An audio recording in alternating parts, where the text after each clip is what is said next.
Today, we're diving into a musical journey that intertwines the festive vibes of the Disneyland Resort with the rich tapestry of Klezmer and world music. Joining us today are two very special guests who have brought their unique sounds to the heart of Disney California Adventure. Leeav Sofer, the dynamic frontman of the acclaimed Klezmer band Mostly Kosher, and Janice Mautner Markham, the talented violinist whose powerful performances complement Leeav's vision. Leeav, a celebrated figure in the Los Angeles Jewish community, has led Mostly Kosher to headline Disney's Festival of Holidays, blending cultural tunes with universal themes of social justice and human dignity. Their music, an eclectic mix of jazz, Latin, rock, and folk, is not just a performance, it's an experience that captivates and educates audiences across various prestigious stages. But their work extends beyond the stage. Leeav and Janice are both deeply committed to using music for social change. Their work with the Urban Voices Project and the Jewish Youth Orchestra promotes community-driven social justice initiatives. Let's explore the rhythms, roots, and remarkable stories behind Mostly Kosher's journey, how they are redefining musical boundaries, and the way their powerful performances resonate beyond the stages of Disneyland, influencing social change and unity. Leeav, Janice, thank you so much. Welcome to the show. Cool. So, guys, thank you guys so much for being here. We if anybody knows from listening to our show, it's no secret that we are huge fans and obsessed with Mostly Kosher. We have we found you guys maybe 2 years ago. I think 2 years ago. Longer now. than that. It was actually 3 years ago now. Maybe. I think it was before COVID. It was before COVID. So we found you on that stage over by Sonoma Terrace, and we could not get enough of you. Every time we heard you on stage, we'd pop over and screw in some light bulbs, have some fun with you guys, and we couldn't wait for the next show. And now, for the second year in a row, Mostly Kosher is performing on the Hollywood Lounge stage, stage 12, and it's a beautiful spot for you guys. It's a lot bigger for more people to enjoy you. How did that come about? We had an interesting journey in Disneyland or DCA, California Adventure, because we started first as Sonoma Terrace, which is so funny because nobody knows what that is or where that is. Right. Even many Disney fans, they don't realize it's the beer garden that's behind the winery. And it was funny because when we started there, they also had the hardscaping made it so that the entrance you had to walk all the way around practically to where the cast member entrance is to backstage, and then you'd have to walk in. And so you could see the parade route closer to the wharf and up to where the monolith was. But you were like trying to tell people, yeah, you can come, you have to go, keep walking and turn right. But what's funny is, so what they tried to do is they wanted us to be there for an intimate, cozy kind of environment.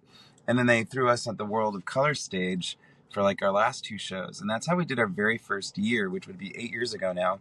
We did 3 or 4 over at Sonoma, and then we did 2 over at World of Color, which was really fun because, when you're at World of Color in the evening, you're basically the opening act before the World of Color. So you can get people getting ready for the big show. They might come and see you even if they didn't intend to. So that was really interesting. But we kept telling Disney, like, hey, if you somehow, we know how Disney works, you guys can sometimes transform a whole place overnight. So if you just knock down that wall right there and make an entrance. And sure enough, actually, after like 2 or 3 years, they actually took the advice and they knocked down an entrance off the parade route to the south, like directly south, so you can walk right in, which is really cool. And now people really understood. I'm rambling here, and Janice, I'll let you pitch in, but I'll just share that I even had friends that would come to the park specifically to come and see us, and they were like, they tell me the next day, I didn't see you. I was like, why? And they're like, Leeav, we came specifically to watch your show, but you were doing some kind of private party thing. And I was like, what? What are you talking about? And they're like, yeah, you were in some kind of private party little zone. It looked like we weren't allowed in. And I was like, what? So when they knocked that wall that's down, it. You're invited. Yeah, exactly. And then I don't know, Janice, you want to tell the story about like how we ended up moving over? Yeah. I was just going to say, after that happened, I told them that Space Mountain was kind of blocking my view. And so I asked them if they would take that down. And they didn't listen. So I guess I don't have as much pull as Leeav, but anyway. Right. No, I mean, it doesn't hurt to ask, right? It doesn't hurt to ask. well, we were a little bit suspect at first when they were mentioning having us be in the sort of Hollywood backlot area, which is actually an area that I've always been a little bit fond of. You know, the whole old Hollywood side of, you know, the Disney studio thing. Yeah. Just even as a younger person, a child, it's like, oh, when they first put that area in there, there were even some references to that in the old Disneyland park that I remember kind of connecting to. I thought, oh, that could be kind of interesting, but will they actually get people to come over in that area? Because it was always a little bit quieter, you know, especially during the Festival of Holidays. Yeah. But they assured us, they said, no, we're going to bring food stuff over there. And, you know, we're going to have other performances in that area too. And we're going to build you guys a stage. And, you know, and so, yeah, so they went and did that for the first time. Was it last year, right? Leeav was our first year in that area. Yeah. All the years start to sort of blur a little bit. Yeah. But yeah, and you know, I would like to say that as we've sort of built up a following a bit in the parks of being sort of the landmark Hanukkah band, even though this year's a little bit different, we sort of had to come to the conclusion that, you know, where we are, the people will find us, and not to really worry about that. So we've been utilizing that area. And it's funny, I would like to say that sort of each point in the park that we've been has had maybe its challenges, but it's also sort of had a part of the atmosphere that's lent itself to our show. You know, being on that main stage and Paradise Pier was kind of exciting, and the big stage, especially at night. But then Sonoma Terrace was like that cool, you know, drinking vibe, taverny sort of feel. And now we're in the back lot. Yeah, as the pros and cons, like Sonoma Terrace, for the first few years we were facing that big tree. And it was like you have to sing around the tree, and you're like, hey, Right. you to the left. But the tree also got these great lights, so it was so cozy and sweet. And I Yeah. actually, for intimacy, I liked Sonoma the best of the three spaces. But then when we were in World of Color, the night shows were great. But when you're in the daytime, you're right in the middle of the sun. Yeah. And I would say that, like, our daytime shows at World of Color stage or Paradise Pier, which one, I can't remember which one it's technically referred to, but those were hard. And it's hard for us because even though we are a rock sound to the heritage music, we have a lot of storytelling to do because there's a lot of foreign languages. Yeah. So you have to really like make some intimate connection and make sure that, and when you have that vast of an open space, it's hard for me to like try to tell you what this Ladino song is about when you're 100 yards away from me. And Yeah. I think that some of our strengths, I think that we could build a different Hanukkah show that would be better. But in general, that stage, such a vast stage, seems better to just have, if I dare say, like just Christmas cover tunes because people know them. And you know, Yeah. it's more like a club where people could just go to dance, like like one of those big clubs where people can just go to dance to know the music they know, rather than you don't really go to that stage to like have a cross cultural or educational kind of show. Right. It's not comfortable for the audience either. There's no seating, so if Yeah. they want to like try to pay attention, it's better to just go there and dance with the stuff you know. That's why I think Fat Cat has always rocked that stage. Sure. Tina and Yeah. her group has rocked that stage because they're doing stuff that people know. Yeah. And with us, it's our job to bring so many people into something they don't know. So how to do that best is sometimes like a more intimate setting. So either the nighttime at the World of Color or Sonoma was good for that. And this newest space in the back lot, I think actually is accomplishing a little bit of both. It feels bigger. The sound lineup is stronger, so we can really rock out where we couldn't Yeah. in Sonoma. But also, there's comfortable lounge seating, so now you have people can actually sit and really pay attention. And I see now the connection of the stories and the arc of the traveling we're doing through the diaspora and through the world music, So that's been good. Yeah, and I think that's something that drew us in. Like we love Fat Cat, we love Tina, we love all these these bands that are just kind of like jumping on a stage and rocking out for us. Um, but something that you guys do that's different and I think more engaging is the storytelling. Like we saw you for the first time and it wasn't the music that we heard, it was you telling a story to preface what you were about to play next, and I was like, "Oh, there's storytelling going on over there." We went in and we heard you talk about what you were about to sing and you sang it, and I was like, "What are we listening to and why have we not been hearing this before?" And so And like you guys I do love. such a good job of pulling people into the music Yeah. and making them like a part of it. And I think Yeah. that's what really helps. And that's why I love the intimate setting that you have. Like we'd still enjoy you on the Paradise Pier stage, of course. You We'd guys be do a front great and job of center. rocking out. But but I love that small feel where, I feel like I'm standing right next to you and you're telling me a personal story, just me. Like it feels like we get a connection with you as a storyteller, as a host, as opposed to just, hey, up next is rocking around the Christmas tree. So like and that's not better than this or this isn't better than that. It's different and it's so welcoming because I'm a learner. I love learning as much as I can. I didn't grow up Jewish, but I have Jewish family, and so we did celebrate Hanukkah in for some years. And so Oh, hearing cool. some of the things that I had heard when I was a kid, in a different way, and then hearing a rock song that's kind of like something familiar to my ears, I'm like, this is amazing. And so we really appreciate what you do. And so if you could give me kind of like the background of like your origins, how the band started, and what your thought process is when you're meshing old world music with new world sound. Well, so the story of how we started is that I was in college. I was actually a dual performance major. I was a clarinet major and a voice major. But funny enough, I actually played piano to pay for college, to pay my way through doing piano gigs. I played for a wedding in Orange County in Tustin, actually, at a synagogue. And after the wedding was done, I did what all good Jews and musicians do. The word is I schmooze. And so you schmooze after the show. Yeah. Talked to a bunch of people. One woman, she was like, "Oh, you're Jewish and you play the clarinet. You must play klezmer music." And I never played klezmer music in my life. Okay. Yeah, I just I knew aware of it as a Jewish kid, but like it wasn't my upbringing. So what I said to her is, "Of course I play klezmer music." And then she's like, "Oh, you must have a klezmer band." And of course I have a klezmer band.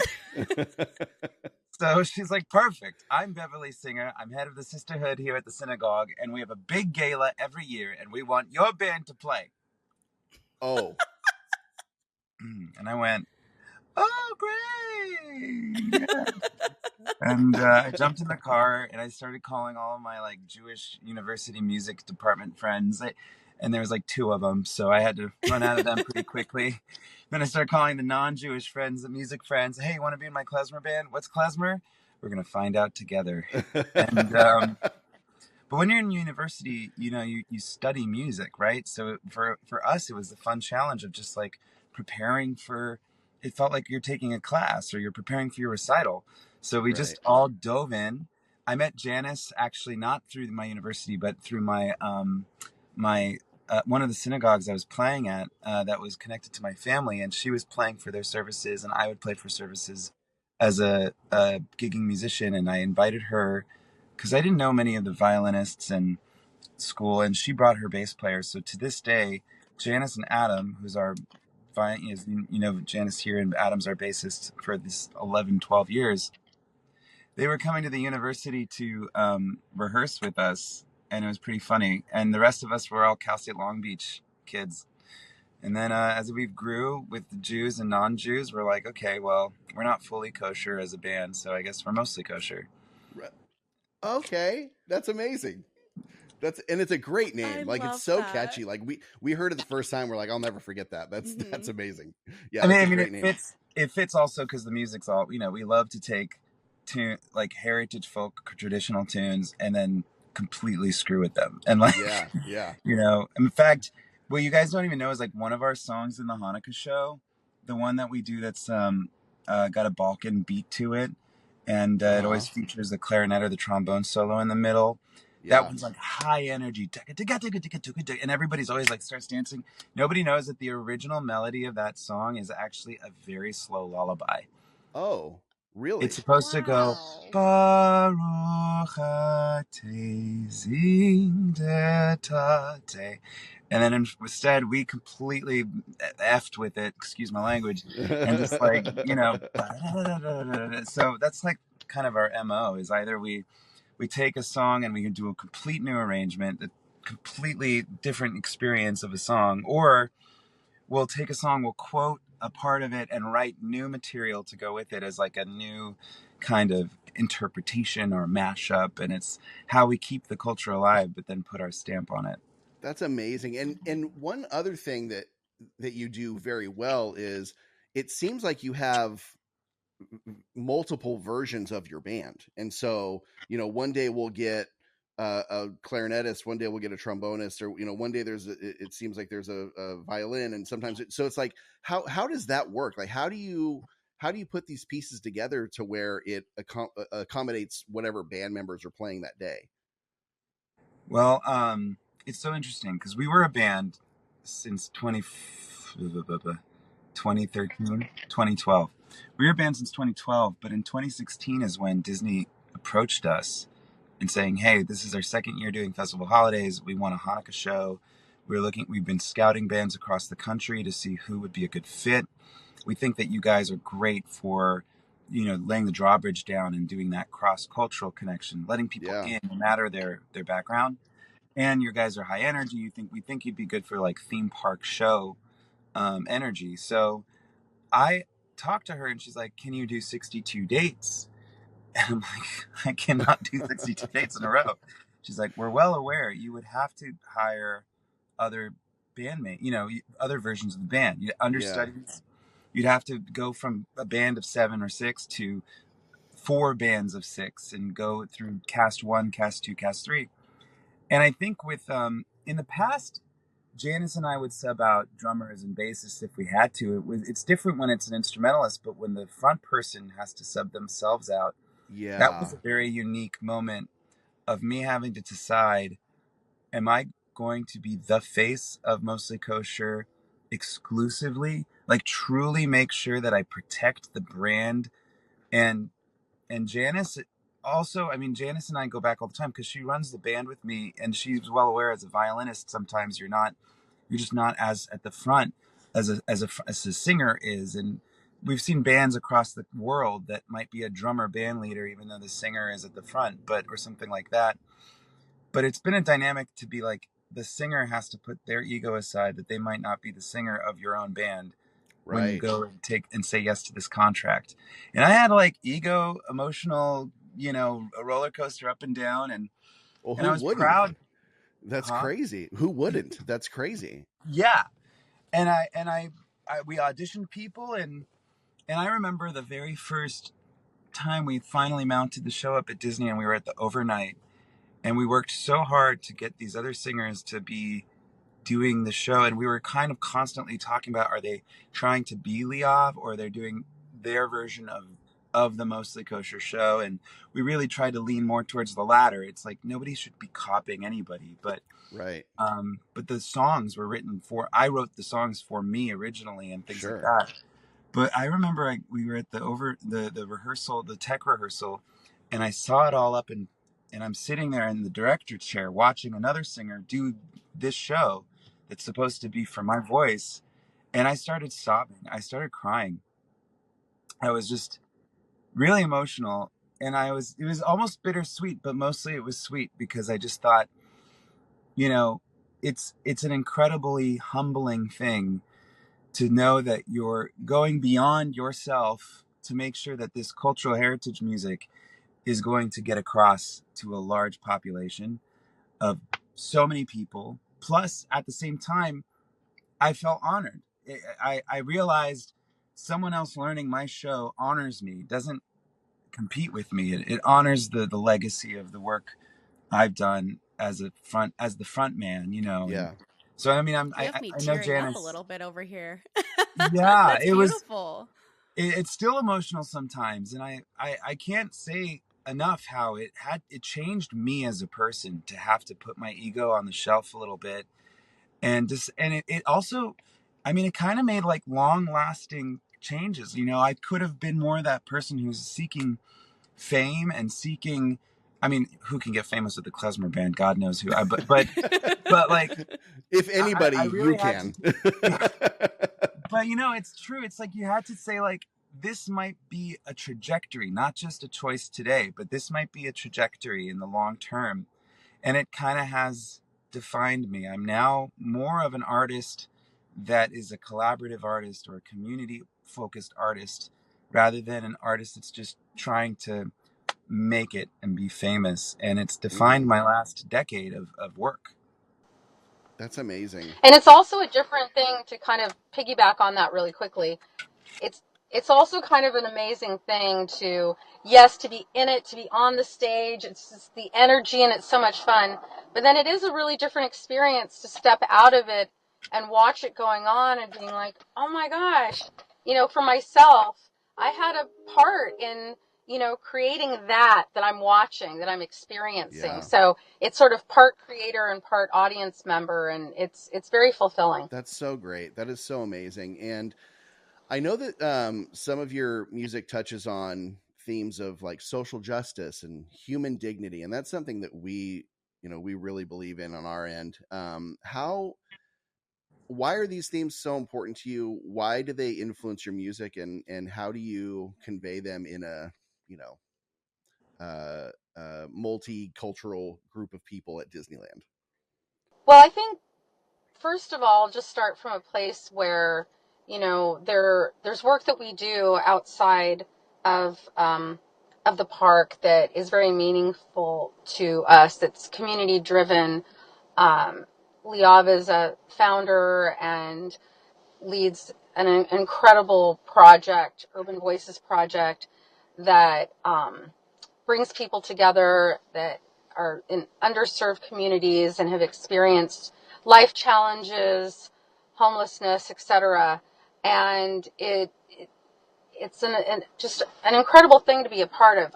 I've been able to work with them as well, and it's been very inspiring. I've been a community activist and a rabble rouser within my own communities, and arts educator, and all of these aspects of the things that we do in our lives. They don't end as soon as we start playing music and creating music.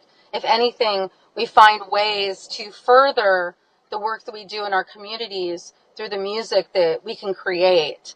And it all becomes this woven, beautiful patchwork of creativity that combines aspects of our lives that we feel really strongly about, like music having a universal message, having empowerment, bringing people together, and in a world that is polarized Yeah. in so many different Yeah. ways that we all we all hear about in the 24-hour news cycle, and that we're aware about in our own communities locally and globally, to be able to be, even in a small part, be a force of positivity and unification and all of these things we kind of strive for.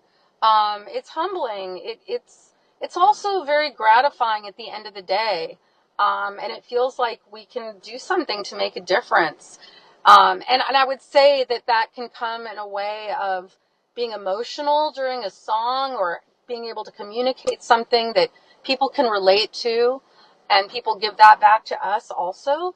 And also finding joy, reminding people that, yeah, okay, gosh, we all have struggles, but in the end, we can sing, we can dance, we can have ways to work through, what it is that we do. And, the songwriting, the original songwriting that has come out of our sort of exploration of the roots, and Leeav can speak more to this. It was kind of a turning point for us because we really had a chance to decide, okay, who are we as a band now? You know, what is our voice, and how are we going to take these, you know, issues or stories or things that we care about that we're experiencing and bring those to light in our music. That's By the beautiful. way, Janice did not mention that she's finished her master's and now working on her doctorate for social justice and art and the intersection of art Wow. and social justice. That's And she's going to be, amazing. yeah, she's going to be a doctor in this in like a year and a half time from Birmingham, London, or Birmingham, England. Well, 2 years, sorry. 2 years. Well, thank you for your work in that. That's amazing. I know people were sort of surprised that I was focusing on social justice and human rights as a master's, which I completed a couple years ago. But again, it's like, you know, people will go to Disney, right? And they'll see Leeav up there jumping around and, you know, inspiring everyone to clap and sing. And maybe they don't necessarily know, you know, the work that he's doing for the community. So we find ways to reach out in whatever constructs that we can. And everything that we do musically, you know, is just another piece in the puzzle of who we are as a band and people and musicians. So, yeah. You had mentioned that, you know, people might not know the work that you're doing. And that's the reason that I approached you, Leeav, is because I had looked at your website and seen the things that you did with like Urban Voices Project and the Jewish Youth Orchestra and all these things you're doing outside of just, you know, it's easy to say, oh, I perform at Disneyland, but you're also doing these amazing things behind the scenes that you use your music to influence that. And it's like, it's so big. And that's the reason I wanted you to be on the show, so we can tell that story of like what you do and why you do it. Well, thank you, first of all. Yeah, goes back to that whole humbling trajectory. Yeah. So it's fun. It's funny too. So first of all, I'm actually wearing the T-shirt Yes, that's because amazing. I'm going to Urban Voices Project, one of our site locations in Orange. The first one we have opened in Orange County, actually, just this year. Oh, great. And it's in Tustin, and it's at a church that does a Sunday supper program for people experiencing homelessness. And we're providing a therapeutic music workshop up until right before they get served Wow. their dinner. So that's from 3 to 4 on Sundays. But I'm proud to say that now with this added location, Urban Voices, I founded it 10 years ago in Skid Row, Los Angeles.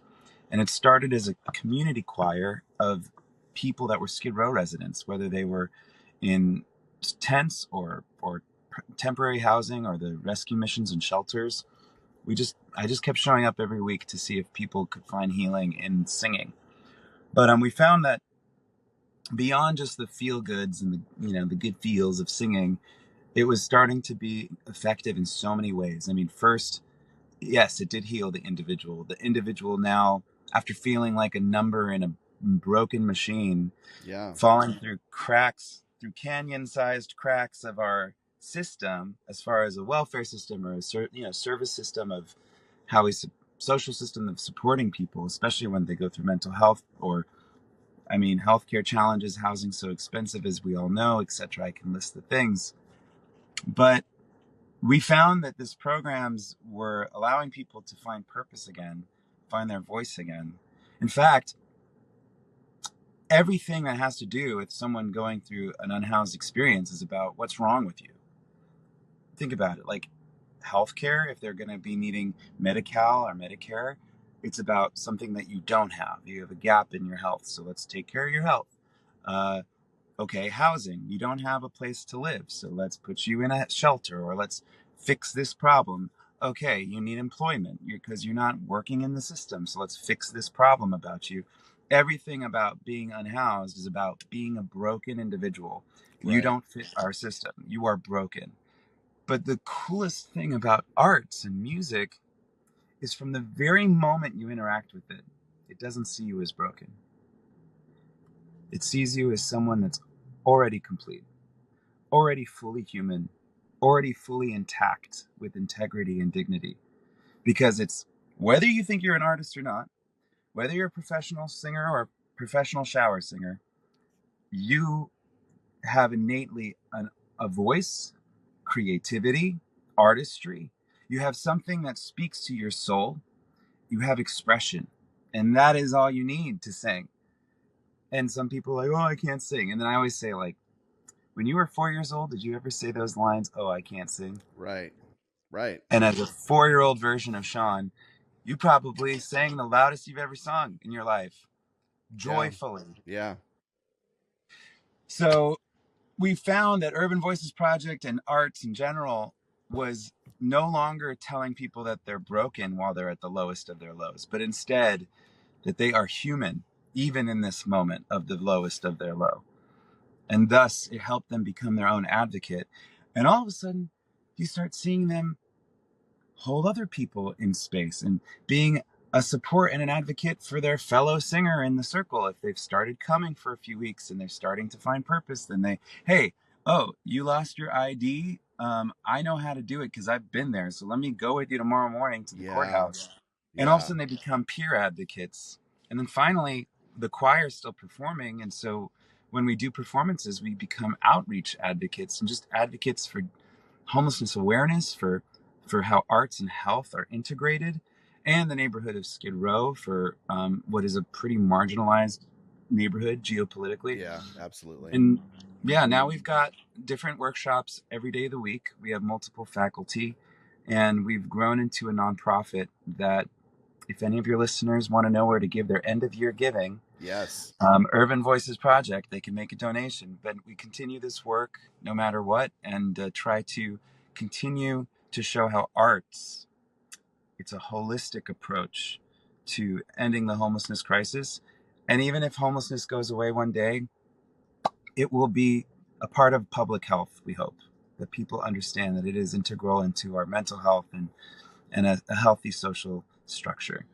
That's so amazing. Thank you for telling us about that, and thank you for the work that you're doing there. That is so impactful, and the way you positioned it with, those experiencing homelessness and everything that goes with it. It's so important, and I feel like it's not talked about enough. And we're a Disney podcast, so you wouldn't think that we like bring this stuff up, but we do. Like, we talk about this stuff all the time because it's so important, and it's just so like taboo, and it shouldn't be. There's just no reason to not talk about it. So thank you so much for amplifying that message, and thank you for the work that you're doing. That's amazing. And so we'll put a link to the Urban Voice Project, so you can give at the end of the year here and help out that organization. Yeah, that's amazing. Can I share one small anecdote to add to that?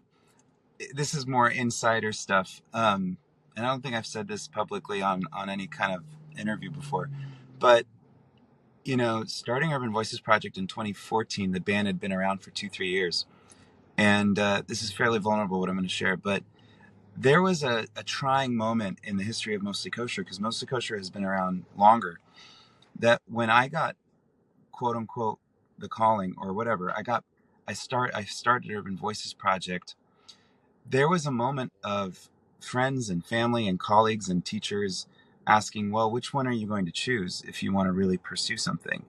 Are you going to push Mostly Kosher to be your career as a performer, or are you going to push Urban Voices and go down the nonprofit arts realm? So this is more of a personal thing. And I look back over beyond a decade, but I look back over the last decade, because Urban Voices is 10 years old now. And people like Janice and my bass player, Adam, who now teaches a weekly free bass class in Skid Row through Urban Voices, and so many of my bandmates, they saw what I did, and they could have been upset because perhaps me working and putting time into Urban Voices could have kept Mostly Kosher from like touring more often, or at least getting there sooner. We're now touring more. I think we have some agents we're excited about, but we always wonder that question, the what if. Could Mostly Kosher have been busier, putting out content more? Would we be into 4 albums by now rather than only 2?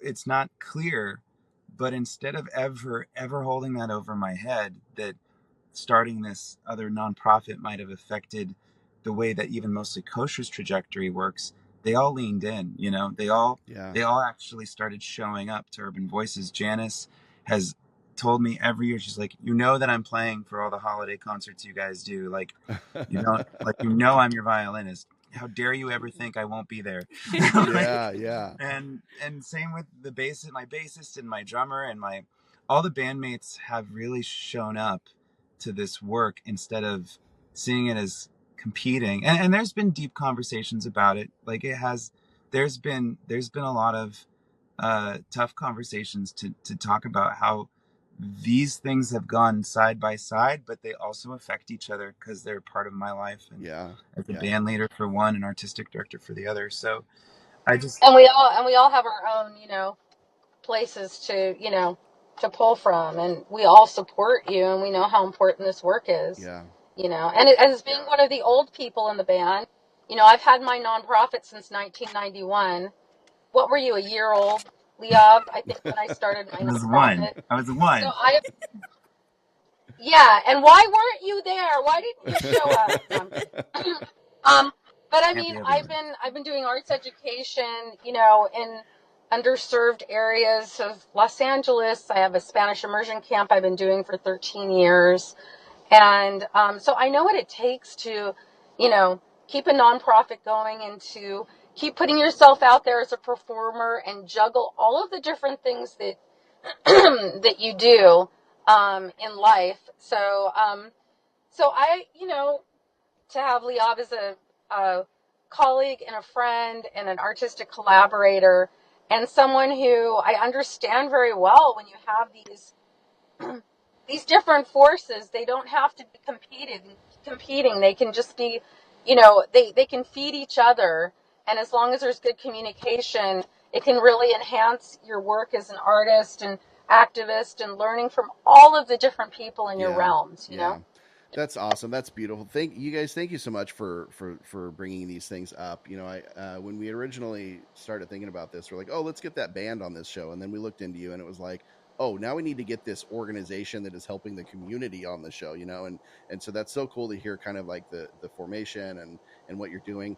We have a couple minutes, so I want to get to a couple things before our time's up.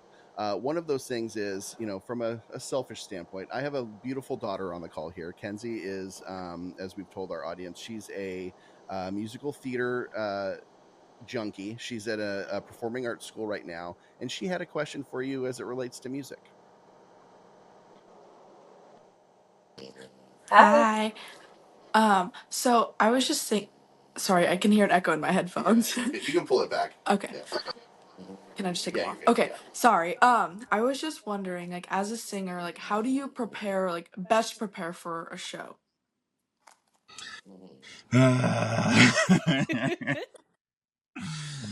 Okay, so I'm a voice teacher too. It's like one of my past lives and current lives. So I can tell you what to do. Doesn't always mean I do it. Do as I say, not as I do. Do as I say, not as I do. Yeah. Yes. It's a discipline. It's a discipline to warm up, and it's a discipline to prepare properly. And that's one place that that's my toxic trait is I'm too ambitious and I try too much and I say yes to too many things. So by the time I probably should have like carved out the proper time of preparation, I am instead doing something else. Like, for example, taking an interview 20 minutes before I'm supposed to show up for work or vice versa. So anyways, okay, so I can give you a couple fun things that I like to do. Are you wondering, like, was the question more specific, like actual techniques or like general question? Honestly, just general. Okay. Well, for those, whether you're a singer or a non-musician listening to this, every musician and every singer does need to take time to prepare. And it's different levels of preparation for a performance. First of all, learn what you're going to be performing, obviously. But what does that really mean? Learning it meaning like just enough that you got it right once doesn't work in music. I talk to people about music is like baseball. If you hit one home run in your whole career, are you a phenomenal baseball player? No, you're probably one of the worst because your batting average is horrible. Because they look at batting average, right? So you have to get your batting average up to the point where it's like, instead of 1 out of 10 times you sang it the way you wanted to sing it, or performed it the way you wanted to perform it, it's only 1 out of 10 times do you miss the mark. Because if you can get as close to 95% of how you want to deliver whatever you're preparing, guess what? Nerves and adrenaline will kick in no matter what. And then you will eventually give an 80 to 85% version of your performance. And if, as long as you worked hard enough, that 85 to the audience will still seem like 110, even though they'll probably never actually experience your true 100%, because that only happens in the practice room. So you just basically have to get your 100% so high that your 80% is still phenomenal to the regular listener. And that's the discipline of prep, as far as like learning and knowing something so integrated and well that it's like the back of your hand, that you're it's like when they say you have to learn a new language, you're now thinking in that new language. It's not even that you have to translate in your head anymore. There's no more translation of what comes next. It's like it's just there. Yeah. And that's the level of discipline, memorization, and work that goes into that work. And then, of course, the reason why I was laughing is because I was thinking more like warm up time, and I will. This is where I'm literally going to say, do as I say, not as I do. It's important to treat, a performance with a little bit of prep time emotionally and mentally beforehand, because, and if you're a singer, Kenzie, singing it's emotionally draining for so many musicians out there. But I'm both a singer and an instrumentalist, and I can tell you right now that as an instrumentalist, it's way easier to phone it in. It's way easier to just like, all right, I am play the notes. Yeah. And of course, can instrumentalists put an emotional performance out there? Absolutely, they can. But it's easier, especially if there is a singer out there and it's not a solo instrumentalist thing, it's easier to let that person take the energy. But if you are the front person and you are the energy of everything at the front, which happens a lot when you're a singer, and that's why I'm speaking from that point of view, it can be emotionally draining, and you have to really allow yourself, you have to know what kind of ambivert or omnivert you are, whether you need some quiet time before, quiet time after you get off the stage. When do you eat, and when do you warm up? Do you like singing on an empty stomach or not? And how much time afterwards do you need to warm down, which a lot of artists don't realize, especially if you're going to be busy and going from gig to gig to gig, day by day by day, or you're doing a show that's a multiple show run. You need to warm down afterwards and know what that technique and that process is for you, and have fun with it, exploring what that is, but be disciplined enough to try your best at making sanctuary time before and after your performance. I see the parents giving a approving nod. Yes. That's such great advice. Thank you. Does that help your answer your question? Yes, thank you so much. That was really, really helpful. Also, I just want to say, Kenzie, off the podcast interview, you're always welcome to shoot me questions. I'll answer them if I can. Okay. That is so kind of you to offer. Thank you so much. That means a lot. I have one last question for you guys, and it's really for you. Tell everybody where we can find you, where your next performances are going to be, and all that good stuff, so that everybody can just follow you as intensely as we are. There's a lot going on. Well, first of all, we have our website, mostlykosher.com, and all our socials are pretty easy to remember because it's all at Mostly Kosher. So you can find us, on the Instagram and all the places. And we have some exciting concerts coming up. So locally, Long Beach, if you're in Southern California, we have a very exciting concert coming up at the Carpenter Center, which is on the campus of Cal State Long Beach, which is alma mater to Leeav Sofer, our clarinetist, Ben Tevick. The drummer will be playing with James, and a number of band members that helped us start the band. So it's kind of a homecoming. And one of the exciting aspects of this concert is we are a double bill. on the concert with the Klezmatics, Grammy Award winning, iconic klezmer musicians. They've been our friends Great. and mentors for a long time. So that is a not to miss. Thursday, December 12th.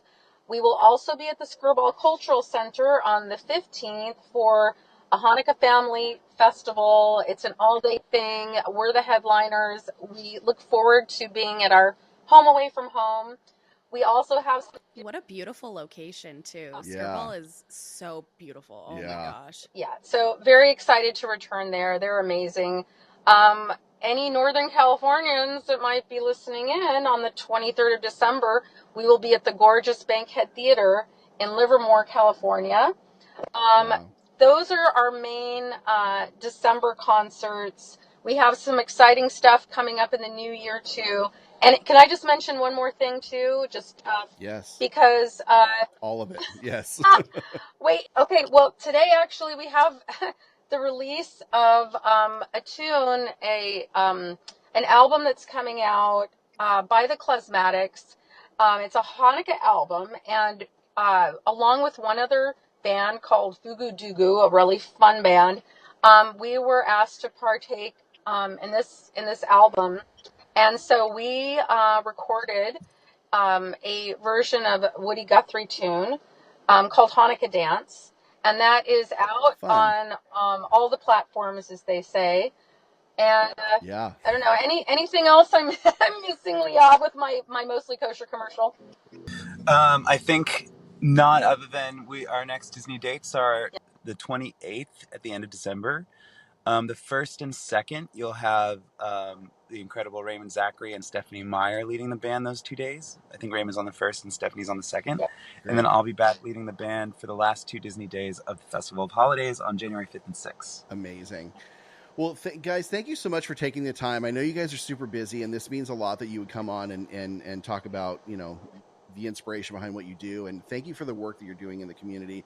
Leeav, genuinely, you're our favorite frontman of any band we've ever seen. And you are such a wonderful storyteller and such a beautiful singer. And we thank you for the work you put into your craft. Janice, same thing to you. I love the energy that you two have together, and that your fiddle speaks for itself, and it's just so beautiful, and I love it. And we are such big fans of the band, and to be able to call ourselves friends is like so meaningful to us. So thank you so much for being here. Thanks for brightening up our holiday season year after year, and happy Hanukkah. Thank you so much. Happy Hanukkah and happy holidays to everybody that's listening. And thank you so much for having us and sharing our message. Thank you. Absolutely.